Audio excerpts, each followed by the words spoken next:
এতদিনে তোমরা হয়তো জানবে যে আমি ডিসেম্বরে ওয়ায়নার গেছিলাম। ট্রিপটা ছিল 2 নাইটস অ্যান্ড 3 ডেজের। আমি প্রথম কেরালা গেলাম, আর সত্যি বলতে ঘোরার এক্সপিরিয়েন্স আমি এক কথায় ভালো বা খারাপ কিছু বলতে পারবো না। সেটার কারণ তোমরা এর পরের ভ্লগে হয়তো ডেফিনেটলি দেখতে পারবে। তো যাই হোক, আমাদের ট্রিপ স্টার্ট হয়েছিল ফ্রাইডে নাইটে, আর আমরা একটা অনলাইন ট্রাভেল এজেন্সি থেকে বুক করেছিলাম।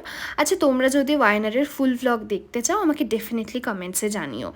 আর ইন্দিরানগর থেকে আমাদের গাড়ি ছাড়ে রাত্রি 10:30টার দিকে, এবং আমরা ভোর 5টায় পৌঁছে যাই। তার আগেও একটা অনেক বড় গল্প আছে, সেটা যদি ডিটেল ভিডিও দেখতে চাও আমি সেখানে এক্সপ্লেন করব। আর এইটা ছিল আমার লাইফের ফার্স্ট সানরাইজ ট্রেকিং ছিল তো মাত্র 1 কিলোমিটার মতো, তবে পাহাড়ে 1 কিলোমিটার ওঠাটাও অনেকটা, আর তাও আবার হোল নাইট জার্নি করে, না ঘুম না রেস্ট। আমার অবস্থা খুবই খারাপ হচ্ছিল, আর এত ভয়ানক ট্রেকিং আমি সত্যি বলতে প্রথমবার করলাম। রাস্তা প্রায় নেই বললেই চলে, তবে ভিউ পয়েন্টে পৌঁছে সার্থক মনে হলো।